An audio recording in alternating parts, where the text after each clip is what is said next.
live. Let's roll.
I love that ending. All right. Well, Kufar, Akbar, everybody, we appreciate you coming to today's edition of the Crescent discussion group. We are here every Sunday afternoon from 4 o'clock to about 6 o'clock, about 2 hours every Sunday afternoon, Central Standard Time. And we discuss all kinds of topics that deal with Islam and Christianity.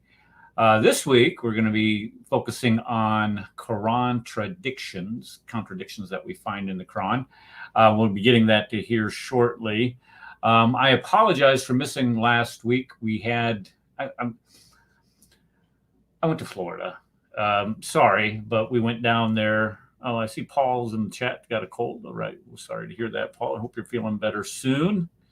And Dominic is in the chat, and his internet is unstable. And Chloe made it. Well, thank you for coming, Chloe. We appreciate you seeing here. Okay, so before we get to the Qurantradictions part, I forgot to tell you. Okay, so I missed last week, and this week we're only going to be here for about an hour and a half. I got to cut out of here at 5:30. Today's just been one big race. I had to teach Sunday school first thing in the morning. Then we have a church business meeting where we elected a pastor today because we've been without a pastor for a couple months, and not finally, but we did find one, and this guy is absolutely fabulous. I'm so happy to see that he's going to be coming on board.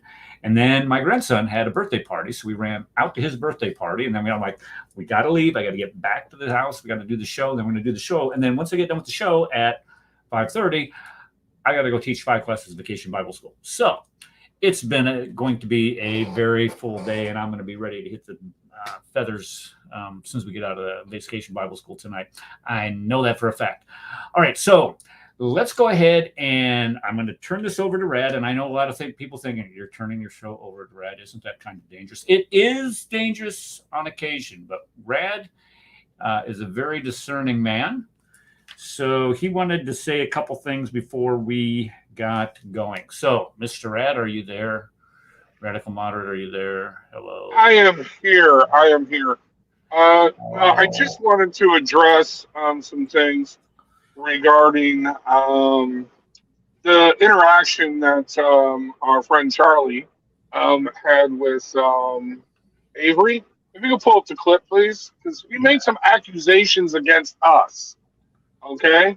And this is what I wanted to get to. And he keeps coming up, and he's going to make another video about us, I guess, in a few days, supposedly, someone told me. But if you can pull up that clip and go ahead and play that clip, because I think it pretty much sums it up here.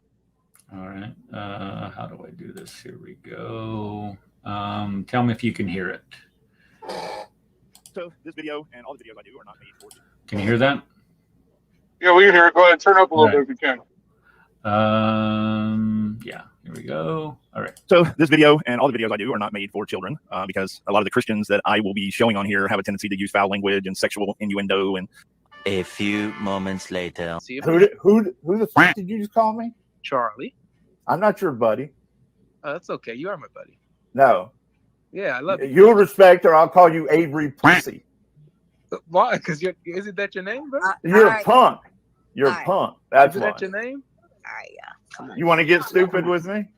You already got stupid. I can't even get any stupider than that, man. Yeah. I don't think we can get any. Yeah, we'll see. stupider than We'll see what happens when I meet you. So pretty much the only time when any foul language is used on this show is when we talk about Charlie, evidently, or bring up Charlie. But Charlie, he demands respect. Do you notice that? You will respect me. But the question is, why, Charlie? Why would anybody respect Charlie? I wonder if Charlie, if he respected cops that roughed up a handcuffed juvenile and then had a trainee officer destroy the evidence. I wonder if that's the type of cop that Charlie looked up to as a rookie officer. Or what about a cop who brags about how he beat up an amputee so bad that his prosthetic leg was ripped off? Anybody else have this feeling about Charlie when he was a cop? He put on his uniform and he'd look in the mirror, pull his gun out, and reenact dialogue from Dirty Harry. Make my day, punk. Do you feel lucky? When he was out there riding the mean streets, getting rid of those punks out there in wherever land he was in Georgia. What about this? Do you guys respect anyone who changes his religion or sects of a specific religion on the internet multiple times in a year? Is that someone you respect or even should respect? Or does that sound like an unstable individual? Let's not forget what Charlie did to our friend Eric here, and what he keeps threatening to do to myself and others. What he did, I'm sorry, it was just disgusting. He was a follower of Marshall, or Kenny and Marshall. Followed their example by posting pictures and contact numbers. Just to review, he posted pictures and contact number of what he thought at the time was Eric's boss, making the threatened ultimatum that Eric must stop doing his show or he would be fired. He can't do one or the other. Remember he said that over and over again? Mm-hmm. Eric, did you have any? I had no idea who this dude was until he did it. Do you have any idea who he was? He just popped out of nowhere. No. Yeah, no idea. I had no idea who he was. And he admitted, hold on. Then he admits us, remember, that he would have no idea who we were unless it was for Kenny, the one that gave him his shahada on the internet. Now, the reason that he gives that why he did this is Eric is that, the reason why he did this, if you remember, wasn't it, Eric, that you outed or pretty much confronted on Kenny being a Hamas supporter and bragging about how he'd like to kill Jews or something like that? That's what started it. When Kenny, he did that show, and I don't know, I was in the chat and I just typed in, I noticed how the Imam does not condemn terrorism. And it was, and that one comment, it set this whole thing. I wasn't even on the show. I just typed it into the chat of the show. And that's what set this whole thing in motion. When I said that Kenny, we went back and we replayed those clips that he was saying that. He says, I'm not going to condemn Hamas. These guys are they're defending their homeland by firing rockets indiscriminately into Israel. That's defending your homeland, terrorizing an entire country. So Charlie does all this because he's defending Kenny, who's defending Hamas, the terrorist organization. Brilliant. Is that someone that should be looked up to? I think not. And then, of course, he calls the Great Fitna on Kenny's network. That was the funniest thing. And then left Islam because someone said that Turks butchered the Arabic language by adding an E to the end of words. Yeah, that's right. It was all over an E on that one, literally over the letter E. And, dude, we forgot about him, right, for like a year, right? And then out of the blue, he resurfaced and started attacking our brother Danny Davis. Right? Is that pretty much accurate? Threatening to dox him, demanding that he hand over his client customer list so that Charles could contact him and tell him what a racist and Islamophobe Danny Davis was. Because they had a right to know somehow. But remember, the reason why he did this to you is because you were a teacher. But Danny Davis isn't a teacher. He's a private business owner. What does that have to do with that? Oh, and of course, because of the reason why is Danny Davis put in his profile picture on Clubhouse a very funny picture of an Arab camel herder with his head between the hind legs of a female camel. It's a very funny picture. No matter what context you put it in, it's funny. But that just set off Charles on the war rampage because all of a sudden, oh my God, Danny Davis is gonna get Muslim children killed. And when he says it, he's so passionate about it, he's breaking out in tears. You know, wait, let me do it. You're gonna get Muslim children killed. Was that a good one? I gotta work on it. I don't know. I'll give you a 6.2 on a scale of 10. 6.2. All right. Now, All right. I will say something else. This thought process that he has, that anytime that you criticize Islam, Muhammad, or even some of the practices of Muslims, and we've several times on this show, we've discussed the number of terrorist attacks. It's up to 43,000, I believe it is, since September 11th, 2001. Every time you do that, what you're doing is you're placing in danger innocent Muslim children. And this is the same type of thought process or defense that we hear today with the trans movement or the transvestite movement, saying, look, unless you affirm the transgendering of transvestites, what you're doing is you're placing their lives in danger because you'll make them suicidal unless you affirm their gender dysphoria. It's the same thing, and this is the thought process that he follows, or maybe even the trans community is following what Charles does. Is this thought process? Unless you completely agree with me, I'm going to ruin your flipping life. That's what it is. Yeah, it's the social justice warrior, the constant victim. But anyway, we're running out of time here. I want to re-go this because we got okay. But anyway, so then after that happens, we defend our brother Danny Davis on the show, completely mock him, and that set off Charles again. Anyway, Charles actually did what he actually threatened to do, and what Kenny and Marshall have been threatening to do. He found out Eric's real name, his wife's name, kids' name, grandchildren's name, where he went to church, where he worked, the name of his bosses, etc. Now, either Charles did this directly or he had someone else do this. But, Eric, didn't you get threatening emails with pictures of your grandkids, your kids, and your wife and stuff sent to your email with threatening notes saying we know who they are and stuff like that? We're coming for them. Mm-hmm. Right? Yeah. Charles did this. Whether he deliberately did it or not, he still gave the information to somebody else who did it. Either way, disgusting. Let's see here. And didn't we complied with his demands? We took down the channel. You stopped doing the show. We were in the process of transferring over me. Did that stop him? No. Now let this be a lesson to everyone. We should have known this lesson. Never give in to the demands of a bully, because they will just do what they said they were going to do anyway. He goes on then, after we took down the channel, he goes on to make videos publishing Eric's information, the school where he works, the town of where the school is, the county of where the school is, pictures and contact. The phone numbers, right? Yeah. Pictures and contact numbers of the people who never did him any harm, who had no contact with him before this. People who he knows nothing about. Now that takes an extra special kind of lunatic to think that this would make people sympathetic to your cause. I mean, think about this, people. Let's say I'm working with a total great guy like Eric, and I'm his boss. All of a sudden, I get emails and calls saying Eric's not what he is, and I'm like, they're just a lunatic. I'm not going to listen to you.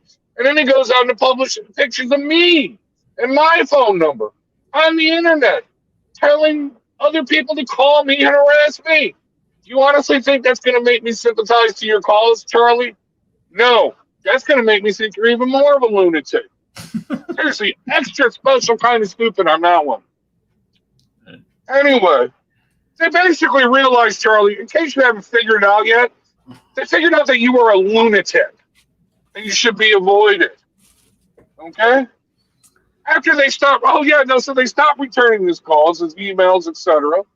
He makes videos about them, calling them white Christian nationalists. I mean, several of those videos. Oh, I know she's a white Christian nationalist. They have to be, because Eric, whatever, all this other crap. I mean, seriously, insulting and slandering people that he does not even know. Yeah, that's going to make them listen to me. That's going to make them do what I want them to do. That's going to make me think that they're not a lunatic. I think not. Well, that Oh, was my school administrator, my principal, and she's one of right. the sweetest people on the planet. And he called her a white Christian nationalist. And if there's And a few other slurs too. well, but to put her into that type, and this is what they do. They throw you into this category. They broad brush you. You have to be, if you don't agree with me, you have to be a racist. You have to be a bigot. You have to be whatever type of phobe, homophobe, Islamophobe, transphobe, whatever the phobe is. You have to be that if you don't completely agree with me. And anybody with any sense can see it. Can we get to the show? Can we go? Real quick here. Let me just finish up. Charlie also threatened to commit suicide and go out with a bang numerous times. Charlie, real quickly, is this someone you would respect? Would you respect a police officer or a police officer like this, or would you approach them with caution and prejudice? Let's not forget you slander me. Well, we won't get into this anyway. Is this someone you would respect? You're a pedophile, or not a pedophile? Yeah, he accused me of being a follower of Muhammad. Yeah, he accused me of being a follower of the Sunnah of Muhammad. Anyway, is this someone you would respect? The truth is, Charlie, no one respects you because you do nothing to deserve respect. You lash out at anyone for light and transient reasons. You dox and threaten people and endanger people's lives who have nothing to do with you. You bounce from religion to religion, sect to sect. You threaten to commit suicide and mass casualty event. You are easily angered by rage. You are easily angered and with rage. You are unstable mentally and emotionally. Does this sound like a person that should be respected?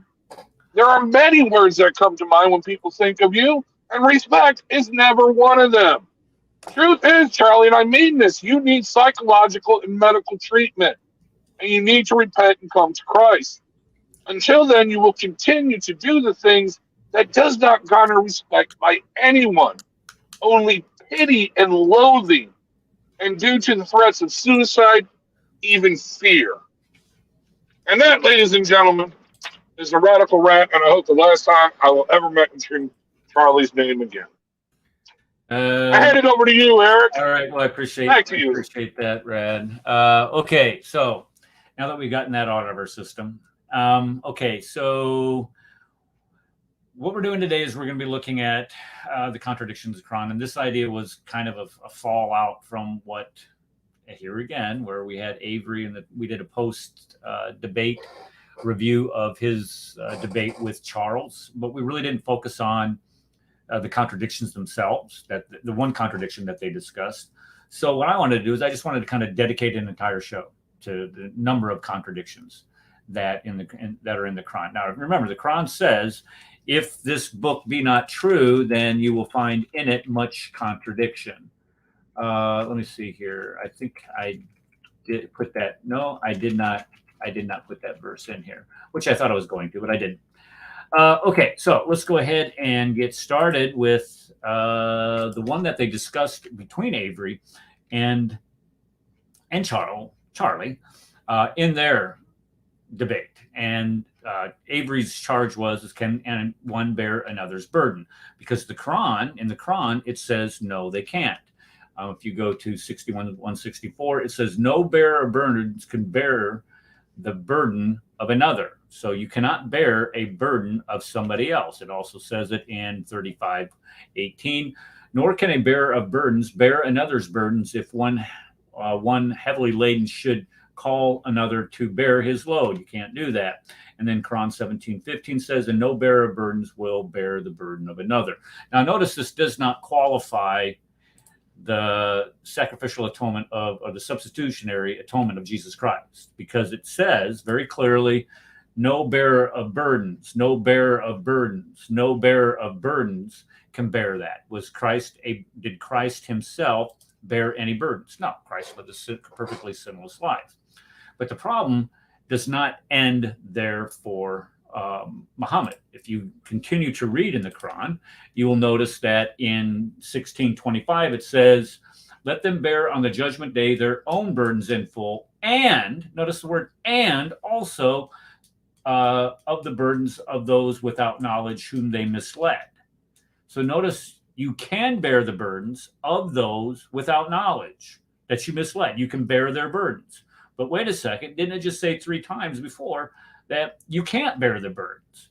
But then you go down to 29:13, it says they will bear their own burdens and, notice the word and there, other burdens along with their own. So you have a clear contradiction. This is what Avery was pointing out. You say in one verse, the Quran says that you cannot bear the burdens of another. Somebody who has burdens themselves, sins themselves, cannot bear the burdens of somebody else. But in 2 other verses in the Quran, it says that you can bear the burdens of those whom you misled. And then 29:13 says, and along with those that are, they will bear their own burdens and burdens along with their own, other burdens along with their own. So you can bear the burdens of others. So you have a clear contradiction here in the Quran. All right, so that was the first one. This is one that I like. And this one was, you all know who Bob the Builder is. He was, what do we got here, Dominic? What are you saying here? Sorry. Let's see. There is Dan Brubaker's book that deal with the contradictions in the manuscripts. Okay. Well, I have his book somewhere back here, but I didn't use that as a source material. Sorry. Maybe I should have brought that up for this week. Okay. So this one, Bob the Builder, who was on the show a couple months ago, discussed in, excuse me, he discussed this in at Speaker's Corner, Hyde Park in London one weekend, and so I went in and looked this one up, and this one is pretty acute. Let's look at it. Okay, Quran 7 or chapter 7 verse 109. It says, "Said the eminent among the people of Pharaoh, indeed, this is a learned magician who wants to expel you from their land through magic. So what do you do? What do you instruct?" They said, "Postpone the matter of him and his brother and send among them." Okay, so you notice it says, "Said the eminent people among the people of Pharaoh." Okay, so that's important. Here's the contradiction. Now you go to chapter 26, verse 34. It says, "Pharaoh said to the eminent ones." So up here it says, "The eminent ones of the people said," of Pharaoh, and here you have Pharaoh saying to the eminent ones around him, and it was basically the same thing here as it is up here.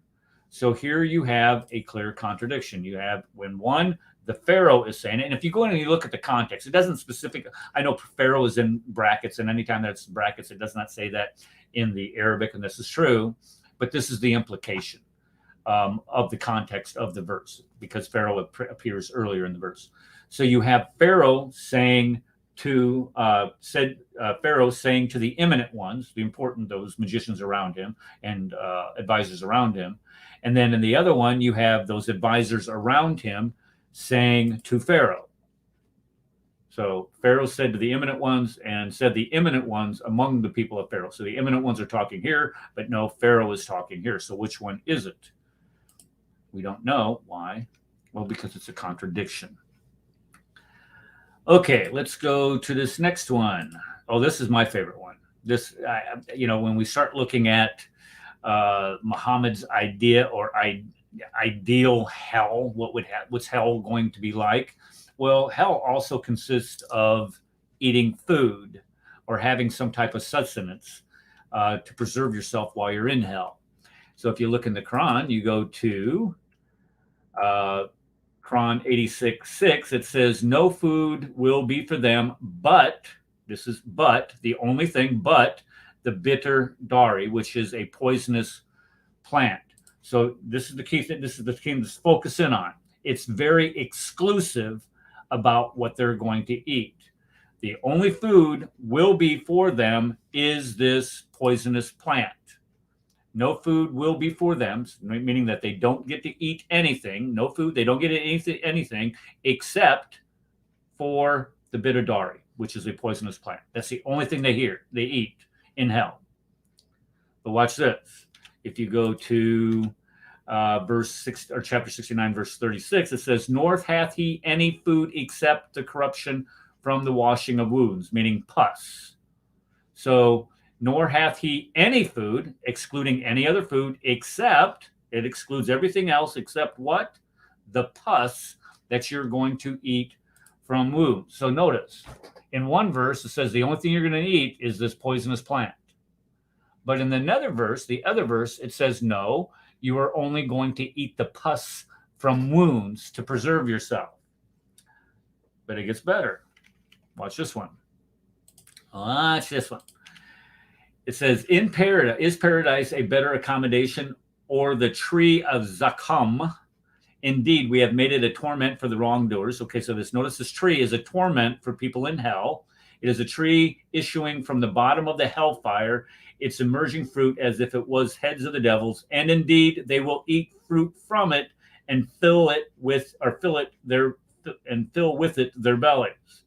Okay, so notice you have the only thing you're going to eat up here is this poisonous plant.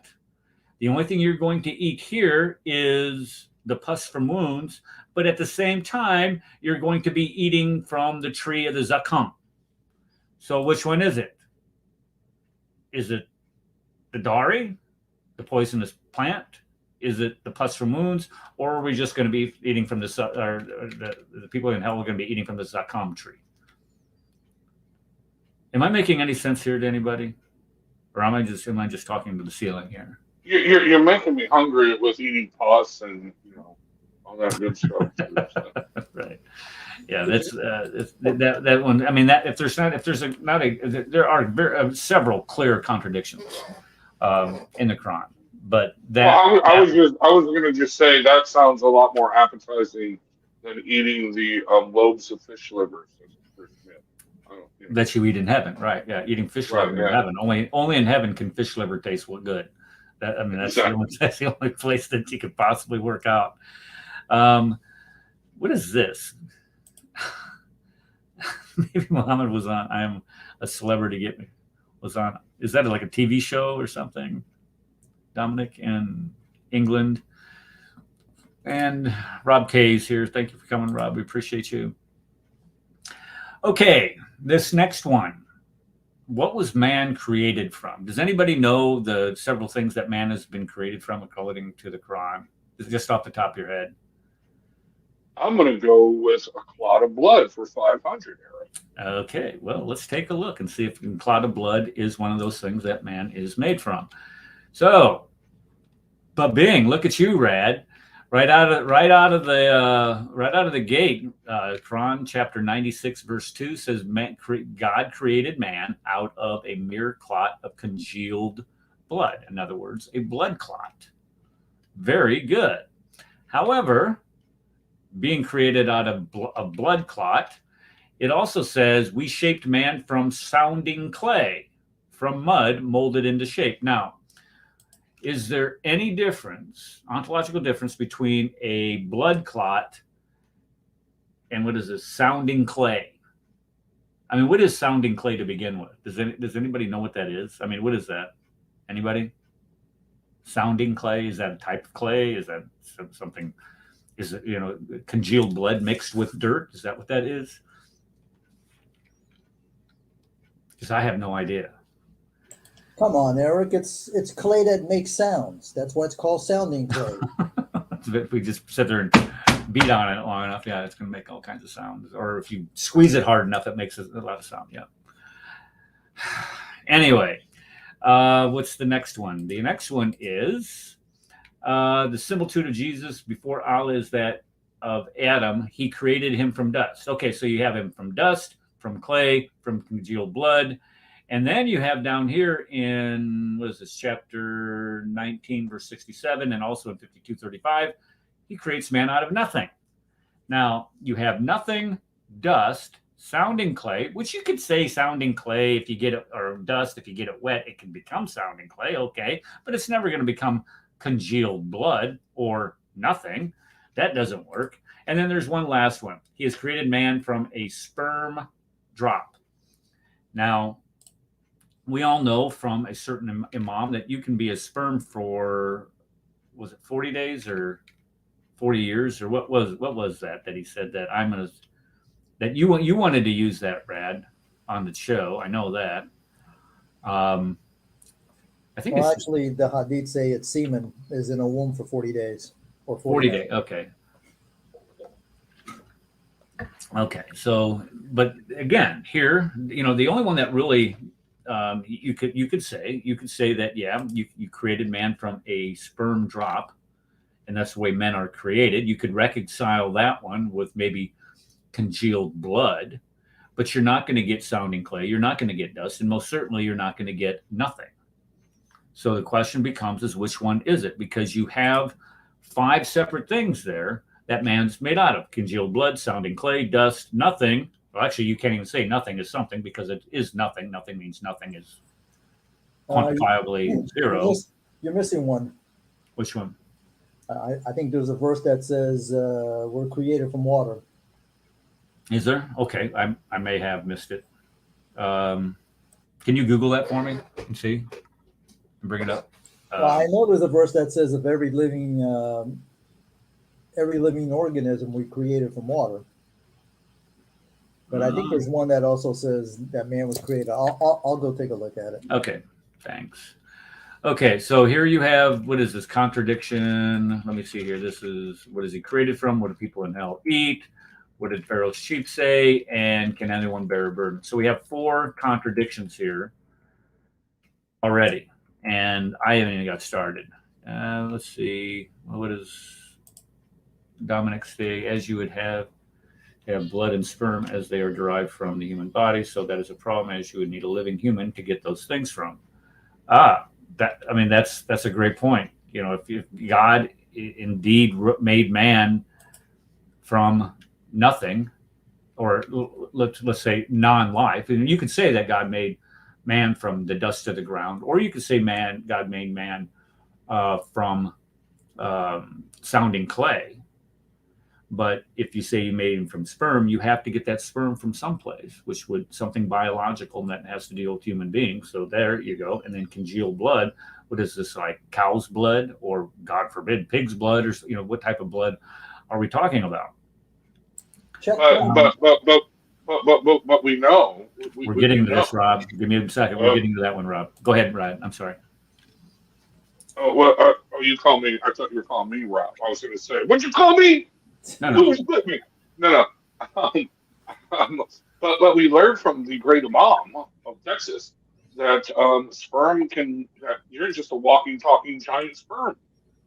So there you have it. It's genius. Yeah. Now, really? I remember hearing him say this at one time. Play the video. I don't have. Do I have it? I'll send it to you.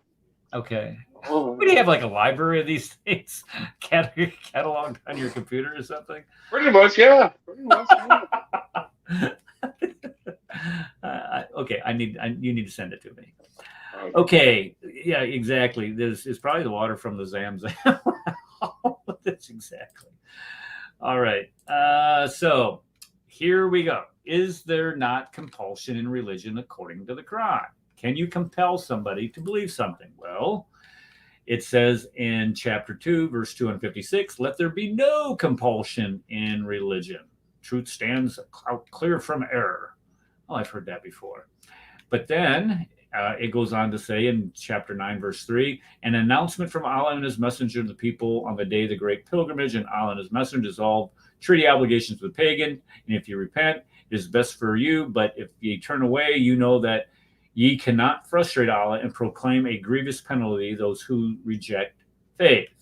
Okay, so can you compel somebody if they have it? If the grievous penalty is to reject faith? But then you go to the very famous one, 9:5. Fight and slay the pagans wherever you find them, seize them, beleaguer them, and lie in wait for them in every stratagem of war. But if they repent, it sounds to me that there's a little compulsion here, because if they don't repent and establish regular prayers, then what are you supposed to do? You're supposed to fight and slay them. You're supposed to seize them. You're supposed to lie in wait for them. That sounds a little compulsive to me, or compelling to me, like you're going to compel somebody. But then again, you got 9:21 or 9:29. This is the ultimate one. Fight those who do not what? Believe in Allah, nor acknowledge the truth. Even if they are Christians. until when? They pay the jizya with willing submission and feel themselves subdued. So if you are not believing in Muhammad as the last messenger of Allah, then you're to be fought. I mean, this is the main verse that over 43,000. Hold on just a second. Sorry.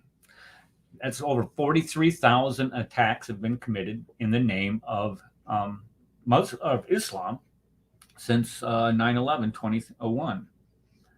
And this is the verse that is most often cited. Fight those who do not believe in the last, who believe in Allah. So if you don't believe in Allah, what are you supposed to do? You're supposed to fight them.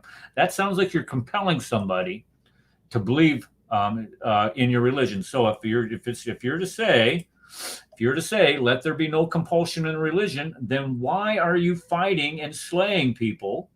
Because, and also keep in mind, it says 0 here about fighting those people unless only when you're attacked. It does not say that. And the whole history of the Islamic conquest is littered with people not attacking Muslims, but Muslims attacking them.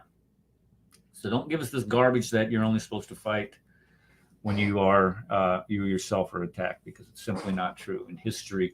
If it is true, then why do you have so many thousands of people going out and doing the opposite of what you're proclaiming? It seems to me, instead of telling us Christians or people who get on YouTube and do live streams like this, what it really says, it seems to me that you would be better focused going out and telling your co-religionists what the true meaning of these verses, say. Okay, so what is the next one we're going to get to? The first Muslim. Yes, here we go, Rob K. Let's see here. Oh, this is a great point. Yeah, because this is the last verse of the Quran, or supposedly revealed verse of the Quran, and it is supposed to abrogate everything in the Quran was been abrogated by Surah 9. Exactly right, Rob. Exactly right. Spot on. Okay, who was the first Muslim? Was it Muhammad? Was it Abraham? Was it Jacob? Was it Moses? Was it Jesus? I'm going to go with Darfur for 500 errors. Darfur, the donkey, wasn't it? It was donkey. Darfur, the first Muslim. I don't know. Yeah. Okay, so Rob knows. I know Rob knows. Darfur, the donkey, was the first Muslim. the what was the first Muslim? His name is Darfur. He's a donkey. Yeah. Darfur, yes. Darfur the donkey. Muhammad converted a donkey to Islam. That was the first Muslim. You didn't know that? No, I didn't know that. I didn't know donkeys could become Muslims. And Yafur was gay. Was he gay? I don't know if he was gay. Well, according to the movie, he didn't like girls. Well, when it comes to donkey Muslims, I don't ask and don't tell. So, yeah. Okay, Clinton. All right. What's up, Ed? All right. So, hey, Ed's in the house. It's good to see you, brother. Good to see you all. Yeah, I'm all sunburned from last week. Had a great week. That's okay. Great. All right. So the first Muslim was, according to this verse, was Muhammad. I am commanded to be the first of those who bow to Allah in Islam. However, wait a minute, Eric. I'm going to have to correct you. All right. Muhammad was not the first Muslim because he's not in that verse. Oh, that's true. This is true. We're assuming an unknown person was the first Muslim, but we don't know who they are. Okay, so evidently you've heard this argument before. Oh, come on. Yeah. Okay. So it doesn't, but it implies Muhammad. Am I correct on that? Yeah. Well, I mean, everything implies Muhammad in the Quran. Okay, but if you're using the context of this verse is Muhammad 39:12. Let me see. I'm going to pull it up. Corpus Quran, chapter 39, verse 39, 12. 39:12 says, survey says, and I have been commanded to fight to be the first among you of Muslims. Okay, no, if you go to 11, it says, say, O Muhammad, but O Muhammad is in brackets also. Indeed, I have been commanded to worship Allah. So, if this is the Quran, it's saying, say, O Muhammad. Say, he's telling who to say? Muhammad. So this implies Muhammad, directly implies Muhammad, and how they tried to, and I get it. I understand why they want to get away from it, because of course it clearly demonstrates a contradiction. So who else would this apply to? Would this apply to that donkey that you guys were talking about, or was this apply to Abraham, or does this apply to I don't know, Nimrod from the Tower of Babel? You pick your character, biblical character, but it clearly, the context indicates that it is Muhammad. What are we going to say? Kufar phobia. No, I was going to say, well, see, that presents a problem for Muslims, because throughout the Quran, like, for example, chapter 6, 114, it says, this is other than Allah I seek as judge, while he is the one who revealed to you the book explained in detail. Chapter 11:1 says It's a book. The verses are perfected, and moreover, they are explained in detail. Yeah. So where's the detail in that verse? Because the reader has to assume that it's Muhammad. Well, it gets worse though, man, because it doesn't qualify it doesn't qualify it. So, there's no qualifier at all. So let me ask you, Eric, if you didn't know anything about religion, right? You don't know what the hell Islam was, and somebody gave you that Quran and you're reading, would you know who that verse is about? Would I know what it's about? Yeah. If I'm reading it in context, well, no, I guess you're right, because you would have to have some background. Right, exactly, because Muhammad is only mentioned 4 times in the entire books. Right, yeah. So it would be hard to discern that based on that alone. This is true. Okay. Yeah, and that was the whole premise behind my series with Paul, is we were assuming that as a reader, we didn't know anything about Christianity, Judaism. We didn't know the Bible existed. We were just reading it like, we went to the bookstore, picked up a book, or somebody gave it to us. Would we be able to understand it? Would we have questions that the Quran gave answers? And it's basically the Quran. I think toilet paper's got more uses. The only one that could be the first of Muslims in order would be Moses. And there's a, I'm trying to remember which verse it was. It said it was Moses, and then there was, of course, I could be wrong about that too, because it also says some Egyptians, but Moses was raised by Egyptians, but he was really Hebrew, right? So there's really no nothing set in stone that they can actually pull from that says who the real first Muslim is. But we all know it's Muhammad, right? Well, it's supposed to, and here again, this is if you accept the standard Islamic narrative, the sin, that Muhammad was an actual person, and this is an actual. There's all kind of assumptions there, and I absolutely agree, and I get it. But we're going with just the Quran, and if the Quran, you go to chapter 7, verse 143, it says, "I am the first to believe." And who's saying this? Moses. When Moses came to the place and appointed by us, and and when he recovered his senses, he said, "Glory to thee, I turn in repentance, and I am the first to believe." Now, wait a second. It says up here, I am commanded to be the first of those who bow to Allah in Islam. But down here, Moses is saying he already believes in Allah. So who's the first Muslim? Well, it gets worse. And it says down here, Abraham left his sons, and so did Jacob. "O my sons, Allah hath chosen the faith for you, then die not except in the faith of Islam."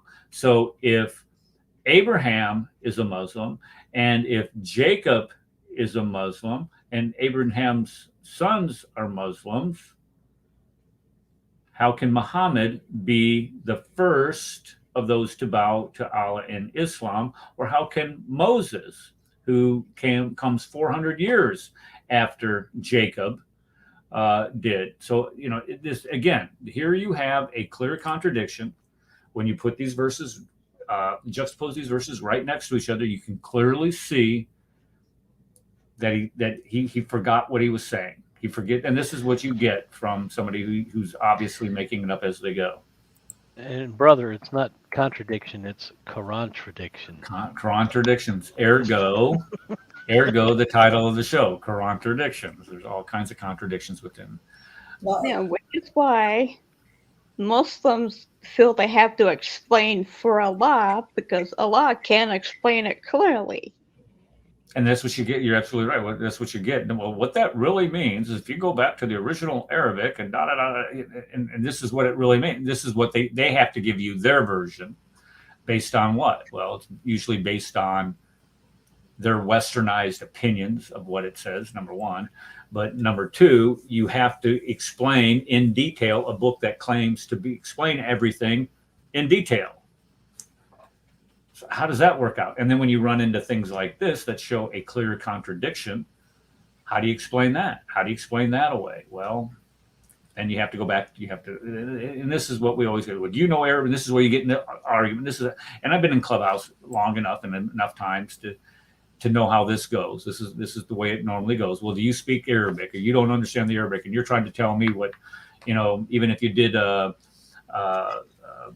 transliteration and you go to corpus.quran where it gives you the words, the Arabic words and how they're worded in the manuscripts, and you do a transliteration and you can show them clearly that it's contradicting each other. It's still that you have to know how to speak Arabic in order to. You can't pronounce that word.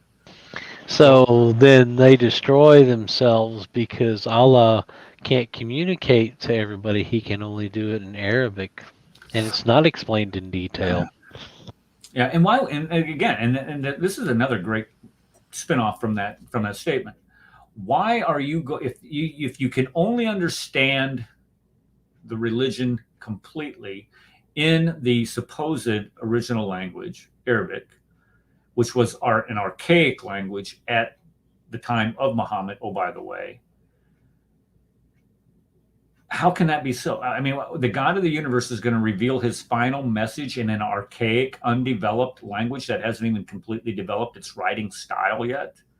It makes absolutely zero sense. Yep. Especially when we find out that looking at things in a different light, the the ones that they found that were actually in oh man, I forget where they were stashed, but it looked like it was a church or something that was buried underground. The Sana manuscript, is that what you're talking about? Well, that's one of them. There was another one, but there were no dottings on anything. So it was a Syriac language, and it turns out without the dottings and vowelings, right, they're hymns. They're gospel hymns. Yeah, that's. Hold on. Hold on just a sec. Wait a minute. I got it right here. It is. Here we go. Right here. Is this the one you're talking about? Yes, that's the one. Okay, yeah. This is true. And that's what. Who is that? Gunter Luning. Luning is the one that developed that. Yeah. And there's another one by Gabriel Sama that I have. That talks about all that too. It's the Quran misinterpreted, mistranslated, and misread. That one right there. Hold on, I've never heard of this.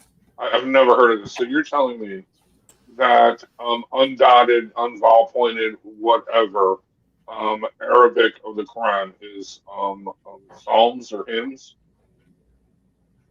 In Aramaic, right? The diacritical marks. Keep in mind the diacritical marks, the dots and the lines above and below the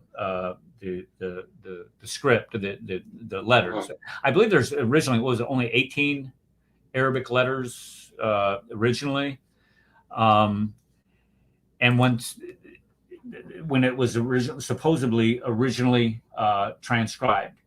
And what this Gunter Luling has done is he's gone back and he's fluent in Aramaic, and they have found much of the Quran was Christian hymns written in Aramaic, and then as time goes by and translated into the Arabic or developed into the Arabic, they determined that these were the original sources for the Quran. And this is why you have so many. Okay, hold on, stop. I honestly don't know how I feel about that. Seriously, I don't know if it's true or not. But think about this. Wait a second. Full stop here. Think about this. You are telling me that Christian hymns or gospel hymns or psalms of the Old Testament could somehow, without diacritical markings, be so perverse and tortured and twisted to come up with something so vile as the Quran. I'm sorry, I just have a real problem with that on the one hand. But on the other hand, I can see that the perfect way that Satan would use that, because he would corrupt. And that's what he would do. He would. I mean, look at what you're having with the rainbow flag. Okay, the rainbow says that God will not destroy the earth again by water because of the abomination of man, the sexual immorality of man. Well, they turn that into a pride thing. So okay, so on the other hand, I can see that. But I mean, seriously though, that is just profound. I mean, to come up with something so vile, so profane, and so corrupt as a crime out of Christian hymns or songs out of the Old Testament. I mean, it's just vile and repulsive. Well, here's just one. You know what I mean? If you go to Surah 74, 1 through 30, this is supposed to be from a fragment they have found of a hymn to Christ, breaking off at Christ. This is beyond page 430 of this book here. And to be honest with you, a lot of this is parsing out the Aramaic and the Arabic languages, and it's hard to follow unless you speak Arabic and Aramaic. But his argument is that much of the Quran was developed from Aramaic hymns, Christian hymns, and then once it was translated over into the Arabic, then it becomes a Quran, something that Muhammad used. But here again, this attacks the standard Islamic narrative that Muhammad is the one that provided the Quran, where in fact this is the Quran developed over a period of time. This is why in the Sana manuscript, and this is why I brought up the Sana manuscript when we were talking earlier, the Sana manuscript predates the Quran, predates the timeline. If you go back and you do the look at the carbon-14 testing that's been done on it, sure, there are some carbon-14 tests that have been done on it that are consistent with what might be a pre-Uthmanic period. And think about that. If Uthman got all of the Qurans together and came up with this one Uthmanic recension and destroyed all the other copies, then this doesn't make any sense. The Sana doesn't make any sense if you follow the carbon-14 dating. But if you look at the other dates for the Sana manuscript, and this is the important part, they predate Islam by 2 centuries. Think about that. You have the carbon-14 dating of the Sana manuscript has dates that go back into the 4th and 5th centuries. Yeah, and you can't date the ink, right? No, nobody that does carbon dating would include the ink. They would just use the parchment. That's what you're dating. You're dating the parchment. Right. You're dating with the material that it was, because that is the only part of it that would contain carbon-14, or you can get a consistent amount of carbon-14. So they're not dating the ink. They're dating the parchment itself.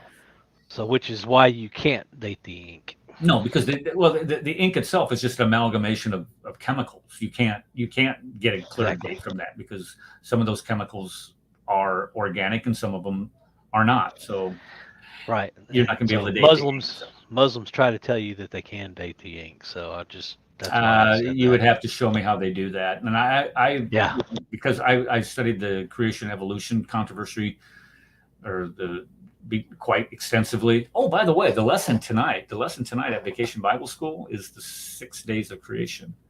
6 literal days of creation, Rad, is one that I'm going to be presenting all these minds of mush. Anyway. Oh, you heretics. Heretics. I get a government paycheck to do it too. Go figure.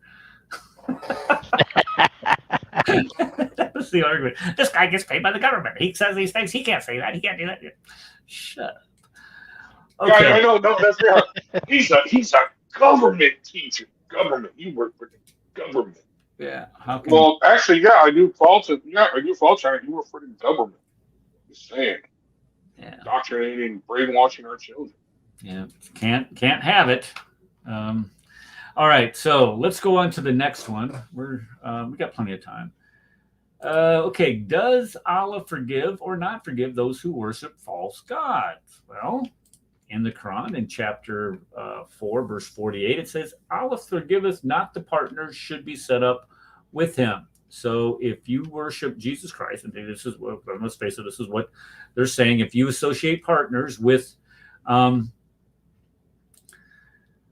exactly, Dominic, you the man. Anyway, if you associate partners with Allah, he cannot forgive you, but he forgiveth anything else. So the only thing he can't forgive is those people who associate partners. But he goes on to say, the people of the book asked to cause, let's see, yet they worshipped a calf even after clear signs had come to them. Even so, we forgave them. So they worshipped the calf. Now, when you worship the calf, are you not associating partners with Allah?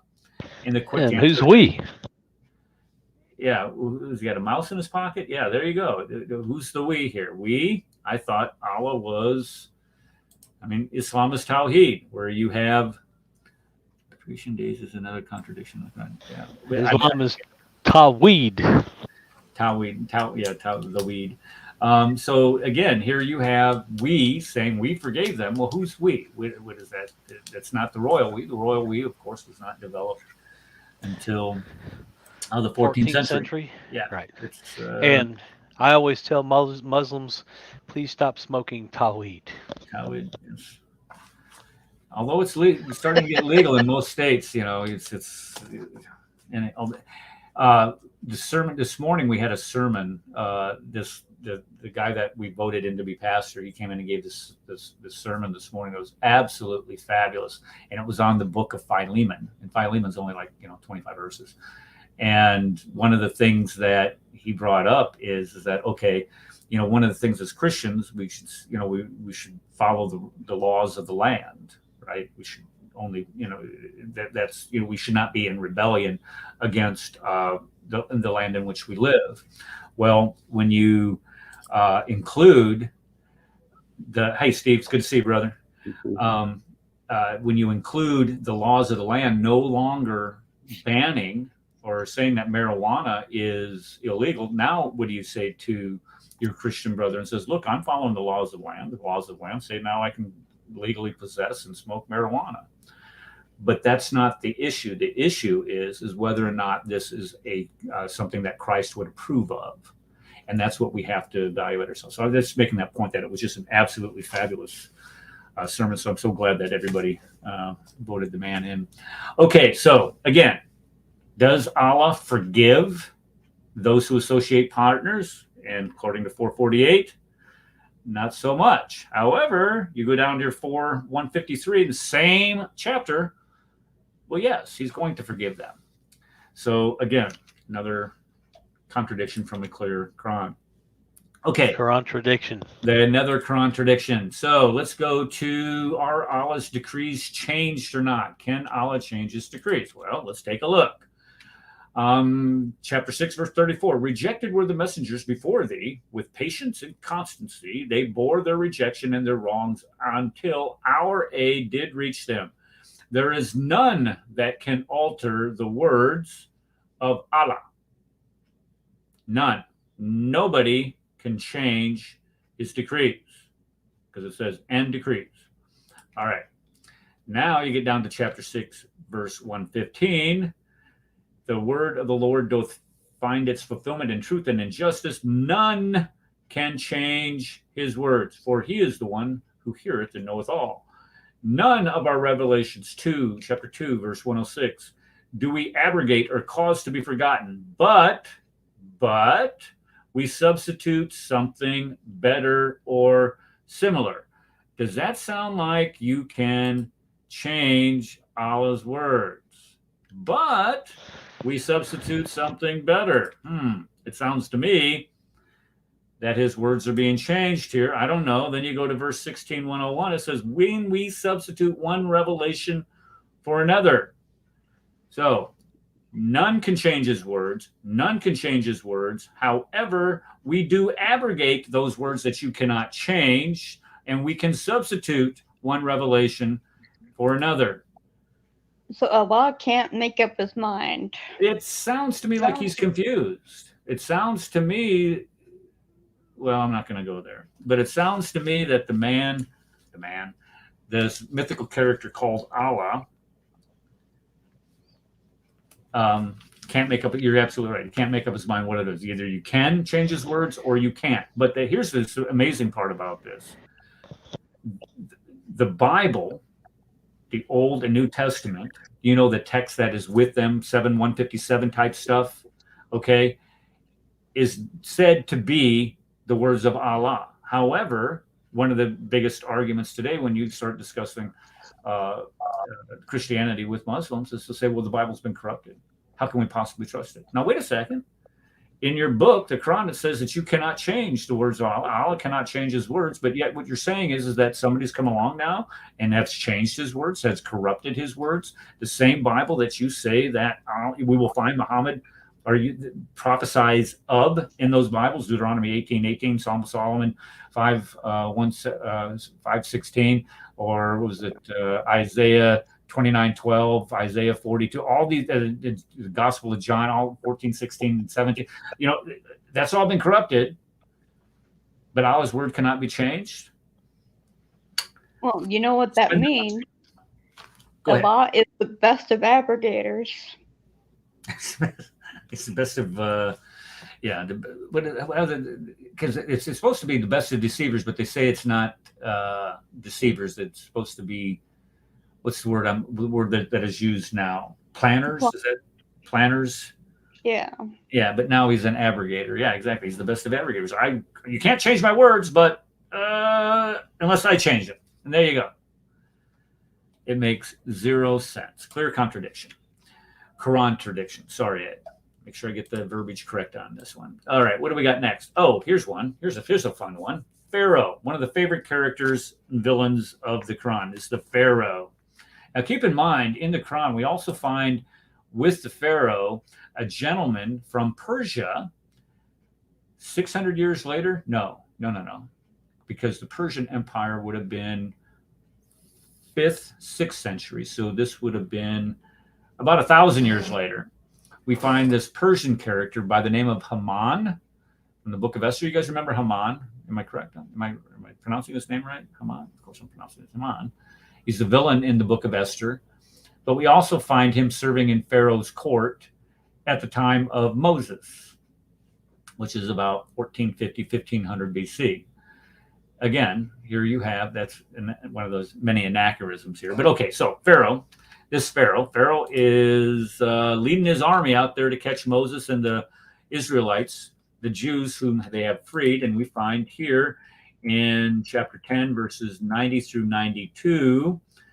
Let's see here. We took the children of Israel across the street. Pharaoh and his host followed them in insolence and spite. At length, when overwhelmed with the flood, he said, I believe there is no God except whom the children of Israel believe in, and I am those who submit to Allah in Islam. It was said to him, now, but a little while before, wast thou? This is just penance reading this crap. I'm sorry. Wast thou in rebellion, and thou did mischief and violence? This day we will save thee in the body, that thou mayest be a sign of those who come after thee. But verily many among mankind are heedless at our sign. So here, if I'm correct on this, and somebody here correct me if I'm wrong, they're saying that, what are you doing, Kufar? What is this? That cute. Okay, I'm still having a problem with the Elizabethan English. I'm sorry. it Where'd that come from? yeah, it says we took the children of Israel. Yeah, okay. Again, this is what he's saying here. We took the children of Israel across the sea. Okay, we meaning Allah. Okay, so in this verse, does Pharaoh live or does he die? It appears that he lives. At this day we will save thee in the body, that thou mayest be a sign to those who come after thee. However, in chapter 17, verses 102 and 103, it says, Moses said, Thou knowest well that things have been sent down by none but the Lord of the heavens. Can you guys talk amongst yourself? I got an important call I got to take here. Hold on just a second. Well, I just want to add really quickly here. No, it's a chronic miracle because they found a pharaoh's mummy and it's perfectly preserved because it's a mummy.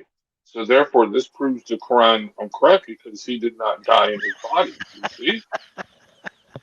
Well, you see, You the see? problem is you guys don't understand Arabic because when Allah says that he lived, it doesn't mean like he lived, like, he stayed alive. No, he lived as a preserved mummy. I mean, he still died, but he lived so people could see his body. See, you kafirs, Allah Akbar. you don't understand. Yes, Allahu Akbar. As Yes, Allah.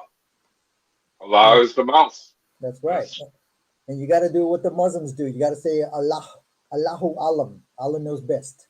Do not deny Allah. So what happened to? It sounded like somebody was breaking into the nuclear bunker. Kefir cave. I Yeah, know. dude. I thought that was. I thought that was me because I'm actually cooking a perfectly hollow pork roast. It's hollow from Allah. And I got the meter probe in there, and that's my sound when it's done. It's I'm like, no, it can't be done. I mean, I just put it in. I'm like, oh crap, it can't be done. Could you imagine if your smoke detector at the house sounded like that? My poor dog would have. Oh god. You know, the smoke detectors. I got them in the house, but the damn battery runs out, and I never replace them. Yeah. So they're completely useless. I know. I'm on burnout. And so That's why you need 110. That's why you need 110 smoke detectors in your house with battery backups. I figure if the damn smoke ain't gonna wake me up or the heat of the fire ain't gonna wake me up, I mean, then what's the point at that point? You know what I mean? Oh, if the smoke detector will wake you up, though, that's the point. Well, I'm just saying if the smoke from the fire don't wake me up or the heat from the, I don't know. No. Yeah, because the smoke from the fire will actually put you to sleep. Oh, I mean, at this point in time, permanent at sleep. this point in time, I'm like, okay, we can go either way with it. I'm just saying. Yeah, you're like I mean, me, this crazy world, man. I'm sorry. I mean, okay. So, did you guys follow what happened in Russia? That is some crazy crap. Yeah, I think that's just. I think that's just a game that we're being fooled. I don't think anybody's a coup. That's the common conspiracy theory on stuff, but I think it's just more simpler than that. I think honestly, this dude got pissed and decided to go on a rampage, and he took over one garrison to get ammunition because they were not giving him ammunition or any weapon or any ammunition or anything. He took the garrison without any problem, and then decided, well, screw this, I'm marching on Moscow. And then Putin, if he was Putin in power, would have totally crushed and destroyed him. I mean, every one of them idiots would have been killed. Not only that, but their families, if they lived in Russia, would have been in gulag. You know what I mean? For the rest of their lives. That's Putin back in the day. But now he's back down, and I'm like, I'm like, that means that Putin isn't as powerful as he was. You know what I mean? So there's something goofy going on with that. And I think that's a simpler explanation, the more scary explanation. You know what I mean? I don't believe anything the news says, man. I don't believe a word that our media says at all. Period. Yeah, Zero. I agree with you. I agree with you. That's why I get all my news from Twitter. But no, seriously, you remember Vlad from Proud Talk? I chat with him every once in a while on Proud Talk. He's a big Putin supporter, big Russian supporter. And even he was like, I'm like, dude, is this real? He's like, I have no idea. And he checks and he's like, yeah, it's real. The dude's crazy. He's insane. This is a total suicide thing. And then when it was like over with, I guess he's like, yeah, this doesn't make any sense, dude. This ain't right. and then I haven't heard from him since. Yeah. Well, here's the funny thing. While the government knew that those people in the submarine had already imploded and died, right? Oh yeah, yeah, bastards. They kept people thinking that they were still alive, and to me, that was just a distraction from the two-tiered justice system, because basically Hunter just got a little slap on the hand. Don't do that again. Oh yeah, not Yeah, only there's that, but the release of the information of the whistleblowers and the text message. I'm sitting with my father. He wants to know why you haven't sent us our money. And if you don't send us the money, I guarantee you the man sitting next to me, my father, will punish you. I mean, yeah, right. Okay. Anyway, Eric, everything okay, Eric? Yeah, everything's good. That was a call about our pastor and our new pastor. This was, I thought it was kind of an emergency, but it really wasn't. But anyway, okay. I thought So it was a nuclear attack on your area. You know what was really interesting about that? I'm sorry. No, go ahead. I was going to say what was really interesting about that whole submarine thing. Oh, is that what you guys talking about? Okay. Is that the two people, the father and son that died in that? You know they were Muslim, right? And you know they took the places of two Christian guys, right? Oh yeah, I heard that. Yeah, they were Dawood something. Yeah, they were. No, I did not know that. They were the two Muslims. Christian, Yes. The two Christian guys were like, yeah, this is stupid. We ain't doing this. We're not getting on this death contraption. Exactly. So what's going on with this that you guys I missed it? Just give me a. They knew the U.S. Navy knew within 4 hours and even reported it up the chain of command that the sub had imploded. I'd heard that. Yeah. Okay. Yeah, but they allowed this search to continue. When they knew it was a recovery mission after this point, they allowed the search to continue and allowed these families to continue that there was hope that they could still be alive with 96 hours of oxygen. And then as soon as it was time up, 96 hours of oxygen, all of a sudden, oh, guess what? By the way, we heard the sub imploded, and we've known where it was all along, and here's the wreckage. You know what I mean? I mean, that's just disgraceful, disgusting. You know what they did? I think there was one of the articles that I read on that said that they were just trying to distract from the what's the word I'm looking for? All of the things that were going on with Biden in this bribery stuff. You know, you can only keep something like that off the front page for so long. It's eventually going to come out. Well, that's why if you see my meme on Facebook where I got Jean-Claude Van Damme or whatever her name is, the most experienced historical figure because she's a black lesbian for press secretary, it's like it's saying, "Oh, Master Joe, they keep asking me about Hunter," and Joe's on the phone. He's like, "Send in the Ukrainians" or something like that. I forgot what it was. Ukrainians. Oh no, it was like, "Hey, Yev, can you do that thing I paid you $6 billion for?" Anyway.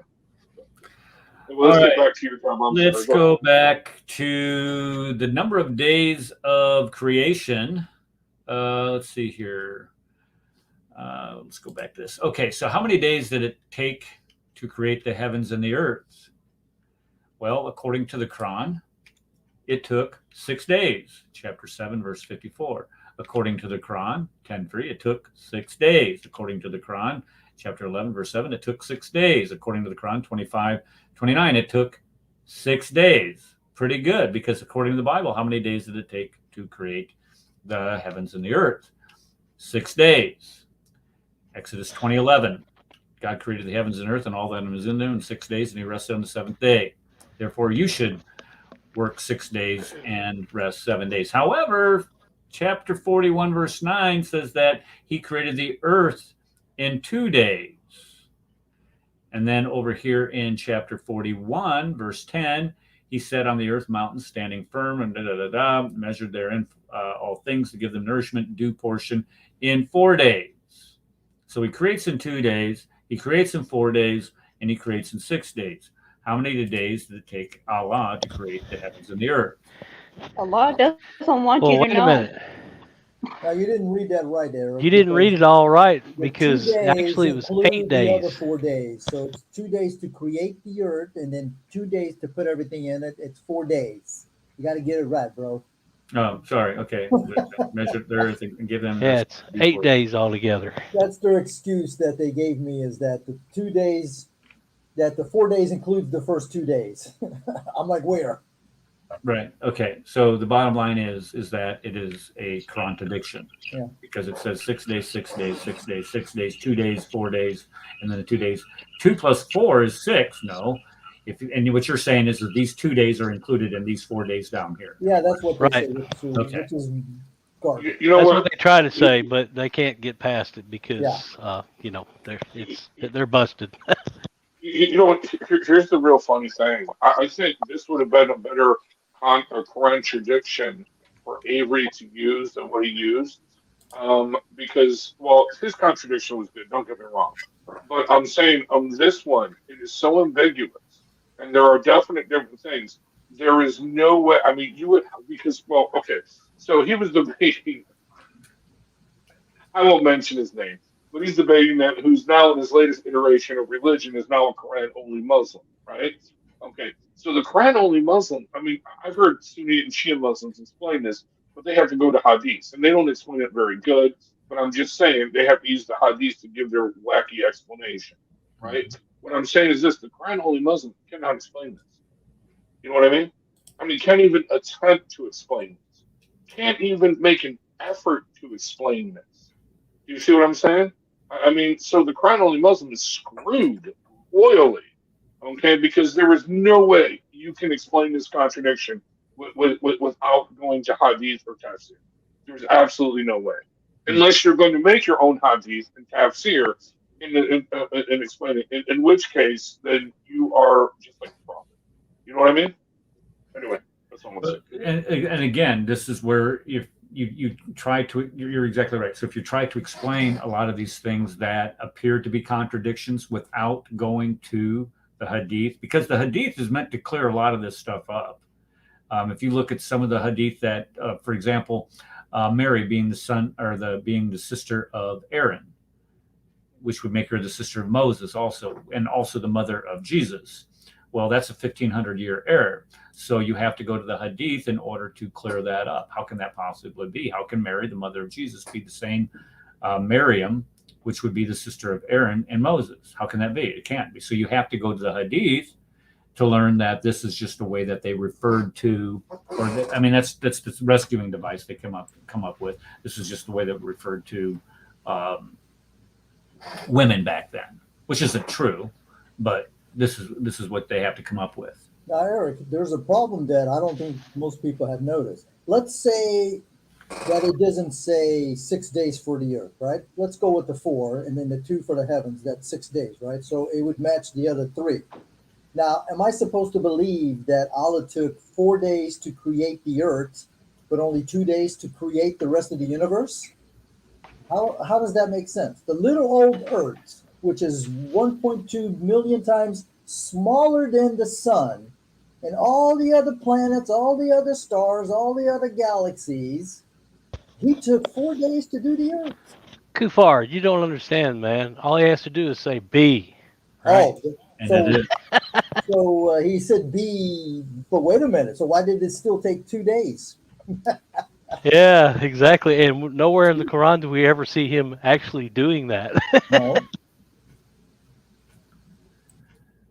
Again, let me just reiterate this. Again, you have a contradiction because in one part of the Quran it says it takes 6 days, and the other part it says 4. Or if you want to go with 2, it does not make any sense unless you try to do the fuzzy math for the inventors of algebra. Because here it makes perfect sense. Let's look at this. This is how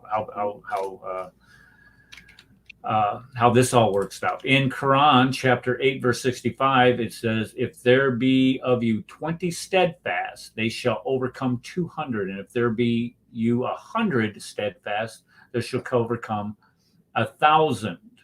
So it looks to me like you have a 10-fold increase of people who are steadfast in the phrase, who can overcome those who are not, or those who disbelieve.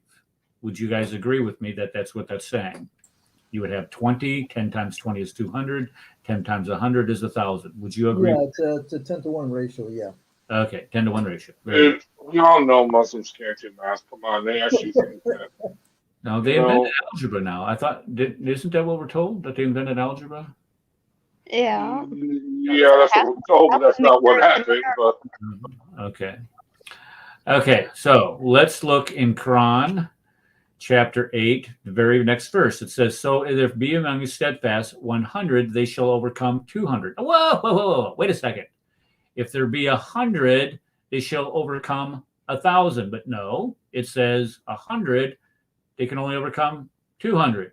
And 1,000, they can overcome 2,000. So you have a tenfold increase, but here you only have a twofold increase. But just set that aside. This is one verse after it. And it says, if you have 100 that are steadfast, if you have 100 that are steadfast, or they shall overcome, or you either be steadfast, 100 shall overcome 200. 100, 1,000. So which one is it? Again, something that is clearly a contradiction. Or am I missing something on this? Hey, what translation are you using? Because you missed a very important part. Because the verse starts, now has lightened Allah for you, and he knows that in you there is weakness. So the only reason that Allah lowered it from 10-to-1 to 2-to-1 was because he knew that there was a weakness. Because they lost the battle, apparently. You know, they got their asses handed to them.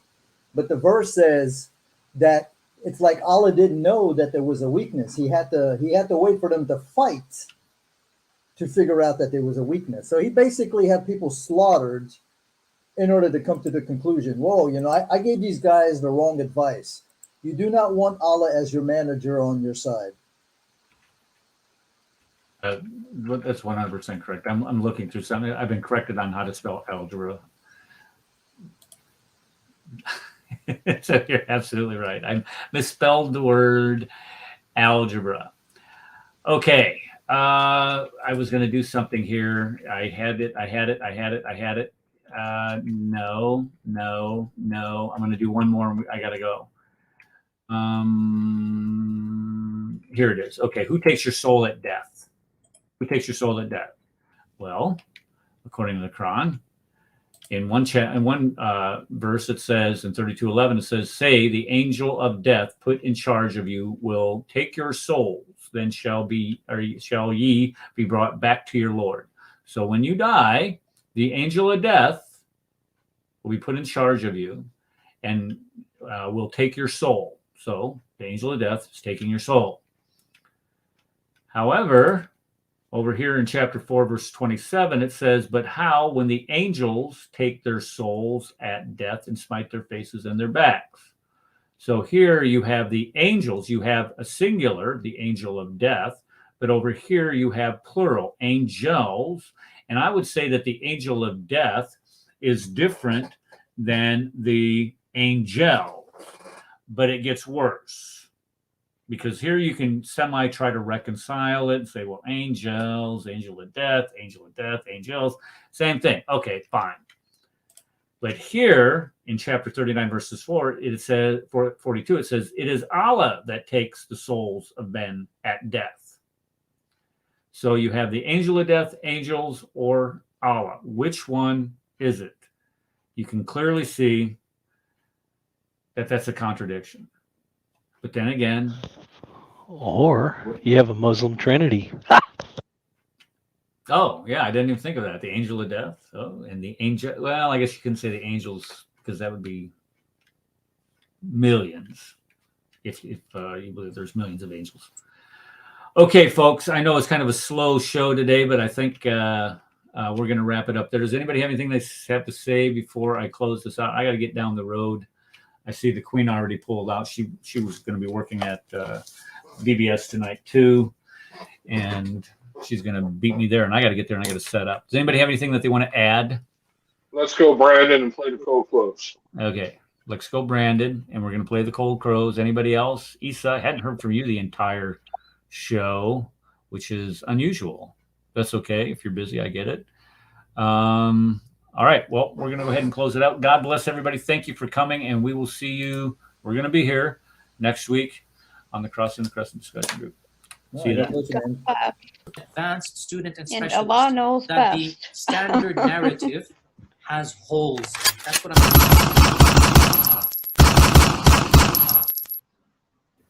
that the Muslims were rioting against one another. And as much as we don't want to face the fact, the Muslims were lying sometimes. They were fabricating, they were embellishing, and that might be hard to accept, but that is a reality. That's all, folks.